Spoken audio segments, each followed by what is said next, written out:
Magandang gabi sa ating mga taga-subaybay ng ating evening devotion with the Grannies. Maraming salamat na kayo po ay kasama namin. At syempre, ina-acknowledge natin ang ating mga sisters dito sa ating evening devotion with the Grannies na kinabibilangan ni Granny Pastora Manita Mercado Celestino, Granny Grace Pascual Sagaysay, Granny Shilito Pascual Estanislao, Granny Felisa Nahera, Granny Lili Domingo, Granny Presinita Concepcion Somera,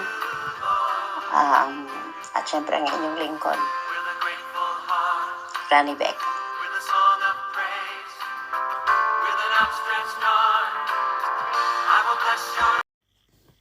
Ang pag-uusapan po natin ngayon na gusto kong ibahagi sa inyo ay tungkol sa pagkakaroon natin ng mga obligasyon, or sa English ito yung duty, or syempre marami tayong mga duties.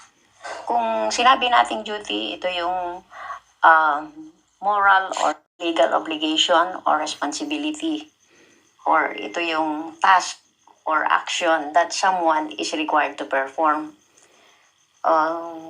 Yun po, pag-usapan natin ang tungkol sa ating mga obligasyon. Siyempre marami tayong mga obligasyon. Obligasyon natin sa ating pamilya, obligasyon natin sa pamahalaan, obligasyon natin sa ating mga kaibigan, obligasyon natin sa ating trabaho. Kung bakit natin ginagawa ang mga obligasyon? Siyempre kung minsan inaasahan natin may kapalit, di ba?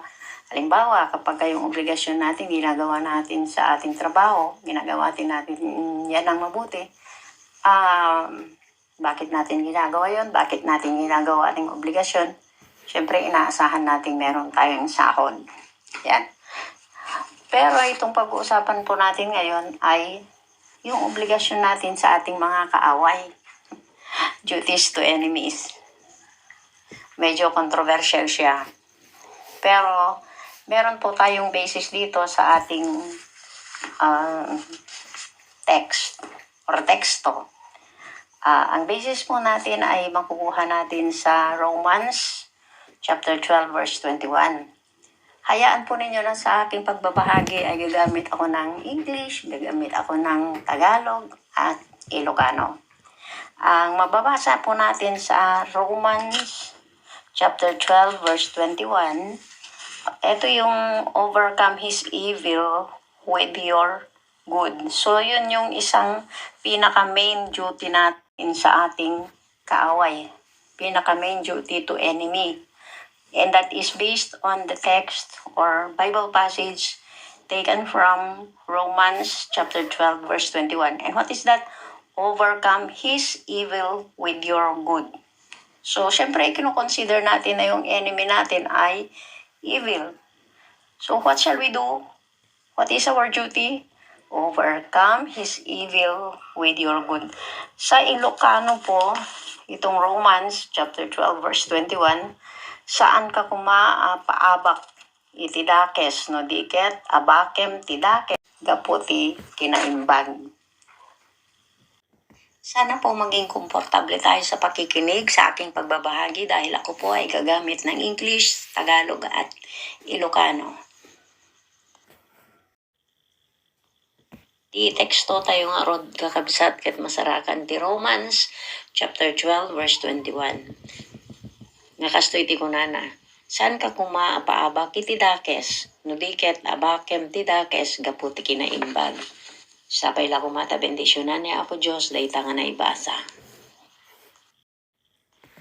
Tila no pa kalaking hamon or challenge sa buhay ng isang Kristiyano na meron pala tayong dapat kilalaning mga obligasyon para sa ating mga kaaway. So yun pong teksto natin ay talagang sinasabi na kinakailangan nating iwasan o labanan natin ang evil. Kunana nga ron nga saan ka paabak tidakes no di ket abakem tidakes kaputi kinaimbag.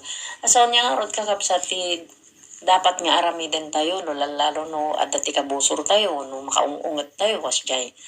Personally kanya ter aramidak agbilang ti 1 to 10. May isa dayta. dagiti mo nagkauna nga bagbakit ng lalakay, ti bagada tumangad kay ijay langit. Ken siguro ti pinaka-epektibo ket dumawat tayo iti tulong iti namarswa agkararag tayo nga madan tayo iti kontrol. Bayan yung rod kakabsat nga ibinsa-binsa kada kayo dagiti duties tayo, dagiti obligasyon tayo, kadagiti kabusor tayo. So ti umuno na nga maibaga kada kayo, wano ma-share ko kada kayo, dahito ini. Bless them that persecute you. Maadaw tayo iti Romans chapter 12 verse 14. Agsao kayo tinaimbag kadagiti mangidadanes kada kayo. Agsao kayo tinaimbag ket di kayo mangilunod. Kadagito yung nga panahon, lalo iti na uso ti social media when no ti na ito Facebook nga kunkunata yo no uso sa rin ti kaadwan. No adan ti kagura da agi post da ado dagiti sa saunda nga no anya makapasakit. So daytoy kunana daytoy bless them that persecute you. Persecute dagiti mangitadanes dagiti mang paspasakit. Hanmat kini physically pero emotionally masaktan ka, no? Agar-aramid tayo, agar-aramid dagiti pada tayo nga tao, agi post da, ijay social media, ijay Facebook ti makapasakit nga sasao. Ngayon nga rot ti kunana ti Romans chapter 12 verse 14, agsao kayo tinaimbag kadagiti mangidadanes kada kayo, agsao kayo tinaimbag ket di kayo mangilunod. So dito'y very common mat lang mabasbasa tayo ti think before you click. So kinakailangang isipin natin muna. No makapasakitan siguro ng kakabsat ay hantayon nga ibagbaga, hantayon nga isasao, hantayon nga ipopost. So dahil ti pinakauso mo tata. Ajay no dati kagura tayon, at dati kabusor tayon. Post dito'y post di jay. Ngam, anya ti rumbang agsao tayo iti naimbag. Uno saan, dahil nga rodan mabasbasa tayo matlaang, think before you click. Ti may kadua nga obligasyon tayo, iti kabusor tayo. Render to no man evil for evil. Iti Romans chapter 12 verse 17. Saan nyo nga ibales iti uray si asino ti dakes iti dakes. Panunutin nyo dagiti banbanag nga nadayaw iti amin tattao. Actually, nagbalin nga normal no kasla nagbalin nga kadawian. Iti may isa nga tao nga no napasaktan, no inaramidam ti dakes. Agpanunot wenno agaramid no kasano naka nga balsen kasano nga makabales isuad the DJ sa unga tooth for a tooth evil for evil kasla no anya tinaramid nga kinadakes ay talagang supapakamot laang ti kinadakes ngem saan nga kasjay ti isuro ti Biblia kakabsat nalawag mat nga ipagana ditoy Romans chapter 12 verse 17 saan nyo nga ibales ti uray si asino ti dakes iti dakes panunutin nyo dagiti banbanag nga nadayaw iti amin at tao nadayaw ken makaayayo dayjay so hantayon nga supakan iti dakes no naaramidan tayo iti dakes at tapay DJ kung binato ka ng bato batuhin mo rin ng tinapay na nakagarapon. Adya ti ang-angaw da. Nga kaya na nga sa uwan, no pinasaktan da ka, talaga nga mangpasakit ka mat. Ngayon saan nga kasjay ti, kayat ni Apo Diyos nga mapasamak. Saan nga isuti isuro ti Biblia, dahil kakabsat. No dikit di, no binato da ka, nasaktan ka, aramidam lata iti kinasayaan. Di maikatalo nga duty tayo, iti kabusor tayo. Be at peace with all men. Maadaw metlaeng iti Romans chapter 12 verse 18. No mabalin ken kasti kabailan nyo, agbyag kayo makikapya kadagiti isu amin a tao. Kristo. Isu amin. So awan ti dapat nga ikon-consider mo nga ay kagurak dayta nga tao. Kabusor ko dayta nga tao. Ni kastoy laeng ti gayem ko. Isu na lang ti kayat ko nga kadwa. Saan? Isu na lang ti kakapyak. Dikit di, nalawag ditoy nga agbyag kayo ang makikapya kadagiti isu amin a tao. Be at peace with all men. Di may kaupat nga duty tayo isu daytoy. Avenge not yourself, but give place to the wrath of God. Ti Romans chapter 12 verse 19. Saan kayo nga bumalbales ay ayatek no diket bayaan nyo laeng ti pungtot ti Diyos taadaan na isurat kuak ti pamales siyak supapakak to kuna ti Apo. So nalawag dayjay nga ipasa Diyos natin talaga. Tabayan tayo nga ni Apo Diyos isuna ti mangibales. Saan tayo nga kukwa ti pamales? Iso marunong nga duty tayo, iso daytoy. If your enemy is hungry, feed him. Medyo narigatan niya kakabsat nga nung mabisinti kabusor tayo kat pakanan tayo. Ngam nalawag manen nga naisitar dito'y Romans chapter 12 verse 20. Ngam no ti kabusor mo mabisin taraunam. Numawaw pa inumem. Ta itinto panangaramid mo iti kasta agor nung kanto kadagiti begbeggang ti apoy ti rabaw ti ulo na. Naglawag. Nga talaga nga no mabisin ti kabusor mo kat taraunan tayo no makainom painuman tayo. Na apay ti panangaramid mo ti kasta kunana agurnong kanto kadagiti bigbiggang ti apoy ti rabaw ti ulo na. Anya nga tatikayat na sa uwan dayjay kakabsat dayjay agurnong iti bigbiggang ti apoy ti rabaw ti ulo na.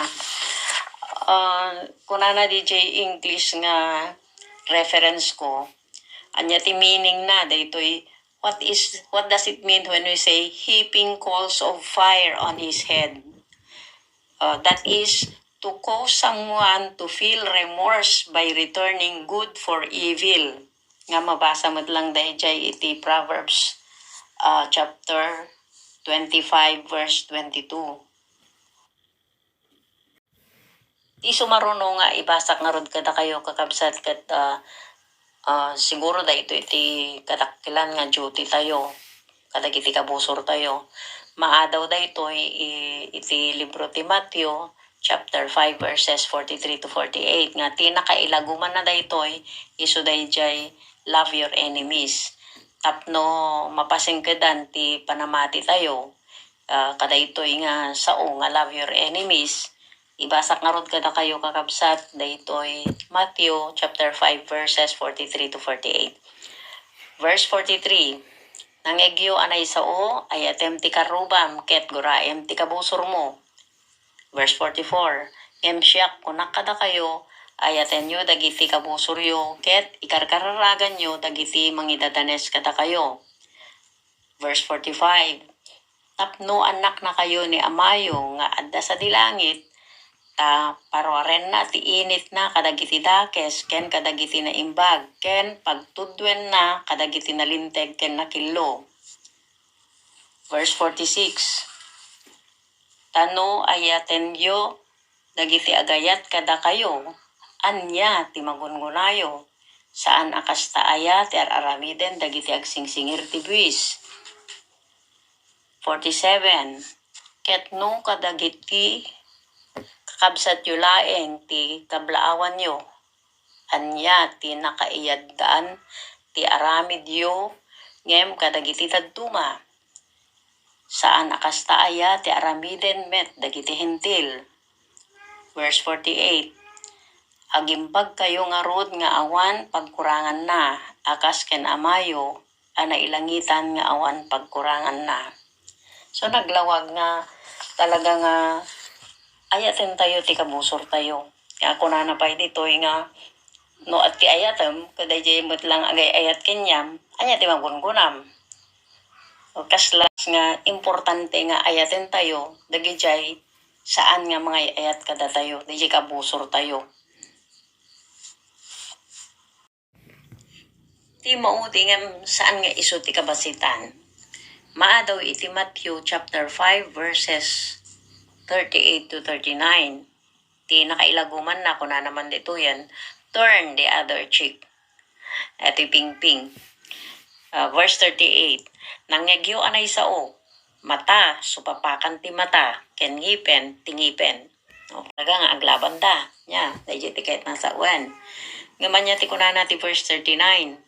Ngam siya, kunak kada kayo, di kay sarang tenti dakes, no diket, ti uray si asino, at tumungpa, itipingping mo ang makannawan, iparang mo pa'y ken kuana ti bangir. So nga kunana, turn the other cheek. Siguro kakabsatan mat nga day jay, literal nga talaga nga makilinabang ka, makitinong pakas jay. Nga makisinakit ka ti ikaspuran ko tinong pada ka, di kan nawan nga pingping mo, isarang mo pa yung bangir nga pingping mo, di kan nigit nga pingping mo. Ti maawatak man dito yung kakabsat kat no kas pagarian kas jayan nga, ada ka ririm, may mayatin day jay at pakumbaba. Alawen kakabsat, para kanyak nagasat tayo nga nakaamu nga at dagayam obligasyon tayo kadagiti kabusor tayo. Ket sapay la kumata agtalina dagitoy na adal tayo kadagiti panunot ken puspuso tayo. Mas nadaydayaw met lang ti agbiag nga napakumbaba ken dagiti laing kuma nasaya at ken makayaayo nga sasao ti rungwar iti ngiwat tayo. Ngano kasjay ti lifestyle tayo kakabsat. Dayjay kunana, jay Romans chapter 12 verse 18, agbiag kayo makikapya iti amin nga tao.